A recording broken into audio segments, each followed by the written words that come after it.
अगर साल 1991 में राजीव गांधी की हत्या ना की गई होती तो आज वो 79 ईयर्स के होते। राजीव गांधी जी की आज जयंती है और हमें लगा कि इस मौके पर हम आपको उनके बारे में कुछ ऐसी कहानियां सुनाएं जो शायद आपने ना सुनी हो। तो आज कहानी के किरदार में राजीव गांधी जी रहने वाले हैं। राजीव गांधी को देखने का नजरिया अलग अलग लोगों का अलग अलग तरीके से है। कुछ लोग ये मानते हैं कि वो नेपोटिज्म के जरिए पॉलिटिक्स में आ गए। कई लोगों का यह मानना है कि उनकी माता जी की मृत्यु की वजह से जब पहली बार वो चुनाव लड़े तो भारी भरकम वोटों से जीत गए। तो एक दूसरा पहलू भी है जो ये मानता है कि राजीव गांधी पॉलिटिक्स में भले ही एक्सीडेंटल तरीके से आए हों, लेकिन जब वो आए तो बहुत दूर का सोचा और उसका नतीजा ये रहा कि आज कंप्यूटर टेक्नोलॉजी को लेकर एक बड़ा वर्ग है जो उन्हें पूरा क्रेडिट देता है। राजीव गांधी की कहानी में हम आपको उनकी उपलब्धियों, थोड़ी बहुत उनसे जुड़ी इंटरेस्टिंग बातें, सोनिया गांधी से कैसे उन्हें प्यार हुआ और कैसे अपने एक दोस्त से कहा कि यार ये लड़की जो है ये मुझे पसंद है, प्लीज इससे मेरी बात करवाओ ना, उसकी कहानी, और वो कौन कौन सी बातें थी जहां पर आज भी उनको लेकर सवाल होते हैं। जैसे वो बयान बड़ा पेड़ गिरता है तो धरती हिल जाती है, या फिर पैसों का कि 10 पैसा पहुंचता है अगर वहां दिल्ली से भेज जाए तो, कई सारी बात। राजीव गांधी का जन्म 1944 में यानी देश की आजादी के 3 साल पहले हुआ था। सियासत उन्हें विरासत में मिली क्योंकि उनके नाना पंडित जवाहरलाल नेहरू देश के स्वतंत्रता आंदोलन का हिस्सा थे और देश आजाद होने के बाद भारत के पहले प्रधानमंत्री बने। उनकी माता देश की पहली महिला प्रधानमंत्री बनी। राजीव गांधी जी जो हैं वो शुरुआती पढ़ाई देहरादून के कॉलेज स्कूल में करते हैं। उसके बाद दून स्कूल में उनका एडमिशन होता है। वहां से वो कैम्ब्रिज जाते हैं। हालांकि कैम्ब्रिज में पढ़ाई उन्होंने पूरी नहीं की। कुछ समय पढ़ने के बाद वो स्कूल छोड़ दिया, कॉलेज छोड़ दिया। उसके बाद लंदन के इंपीरियल कॉलेज जाते हैं, लेकिन वहां पर भी पढ़ाई पूरी नहीं की। वापस वहां से इंडिया लौटते हैं। दिल्ली में फ्लाइंग क्लब की परीक्षा पास करते हैं और कॉमर्शियल पायलट बन जाते हैं, जहां पर कहा जाता है उन्हें 5,000 रुपए पर महीने मिला करते थे।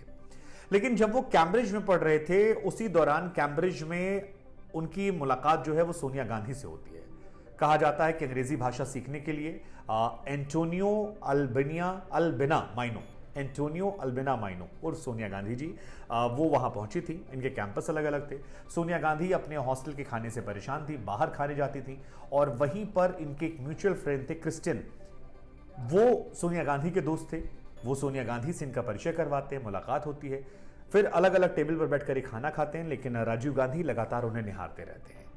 कहा जाता है कि अपने दोस्त से इन्होंने कहा कि यार ये लड़की मुझे बहुत पसंद है, क्या आप इससे मेरा इंट्रोडक्शन करवा सकते हैं। और यहीं से आगाज होता है सोनिया गांधी और राजीव गांधी की दोस्ती जब बढ़ने लगी तो सोनिया गांधी को लेकर खबर आती है कि एक बार उनके जहन में ख्याल आया कि यार मैं इंडिया कैसे जाऊंगी, वहां का कल्चर तो अलग है। राजीव गांधी ना यूरोप के हैं ना वो यूएस के हैं, ऐसे में क्या वो उस कल्चर को अडॉप्ट कर पाएंगी। फिर उन्होंने सोचा कि ठीक है चलो देखा जाएगा क्या होता है। इसके बाद राजीव गांधी एक रोज उन्हें क्लब जाने के लिए इज्जत करते हैं। उस दौर में कहा जाता है कि इंडियन जो लोग थे उन्हें विदेश में करेंसी खर्च करने को लेकर एक लिमिट थी कि आप 650 पाउंड से अधिक खर्च नहीं कर सकते हैं, फर्क नहीं पड़ता कि आप कौन हैं। राजीव गांधी पर भी ये लागू था। लेकिन एक रोज जैसे तैसे राजीव गांधी जुगाड़ करके सोनिया गांधी को लॉन्च में ले जाते हैं, काफी टाइम स्पेंड करते हैं और कहा जाता है कि लौटते वक्त उन्होंने कहा कि मैं तुम्हें ड्रॉप कर देता हूं।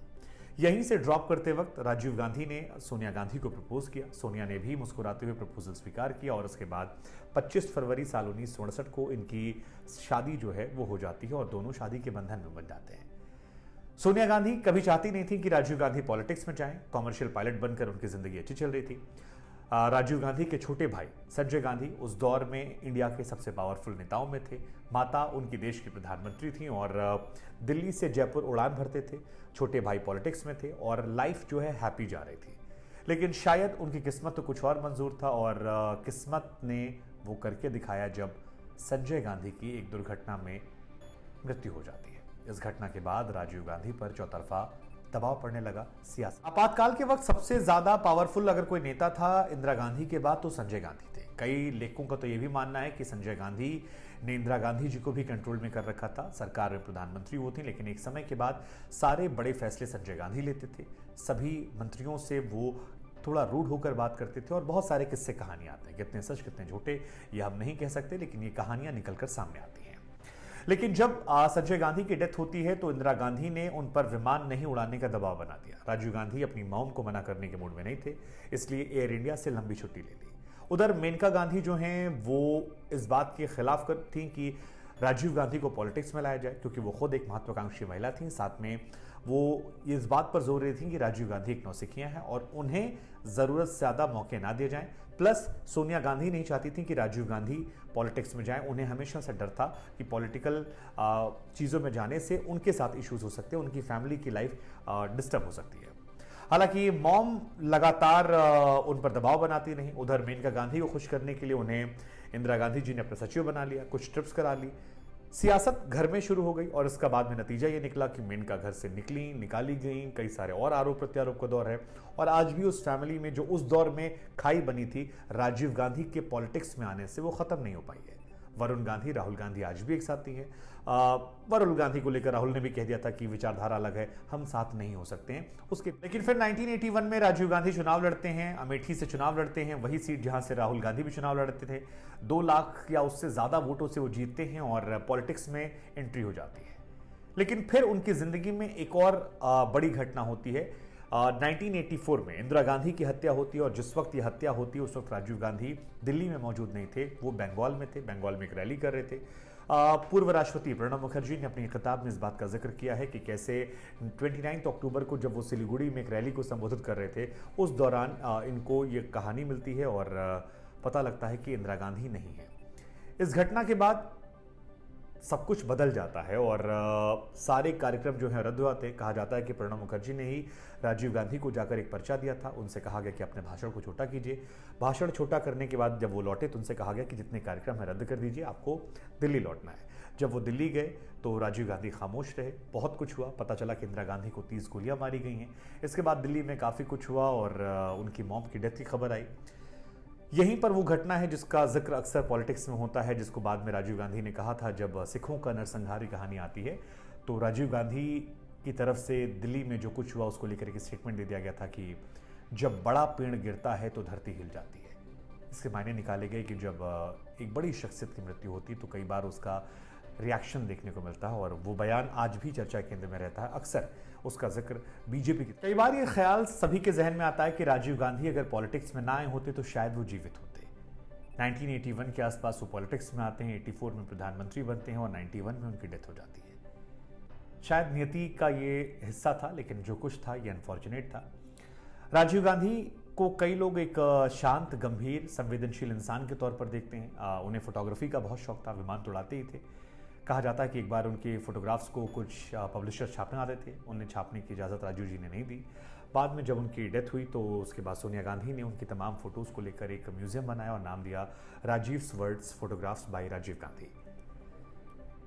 आपको जानकारी के लिए बता दें केवल, जिस महिला धनु ने राजीव गांधी जी के पैर छूकर वो बम उड़ाया था, उसने कुछ दिन पहले तमिलनाडु में ही हमारे एक और पूर्व प्रधानमंत्री विश्वनाथ प्रताप सिंह, जो उस दौर में राजीव गांधी सरकार में एक दौरे मंत्री भी थे, उनके भी पैर छुए थे।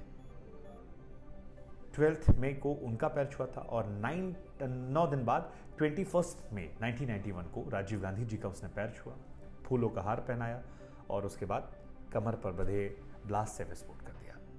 राजीव गांधी जिस दुनिया में नहीं है, हमारी तरफ से उन्हें भावभीनी श्रद्धांजलि और उनकी आत्मा को ईश्वर शांति दे। सियासत बहुत कुछ देती है लेकिन बहुत कुछ ले भी लेती है। सोचिए जरा, सोनिया गांधी खिलाफ थी उसकी और आज सोनिया गांधी को देखिए। संवेदना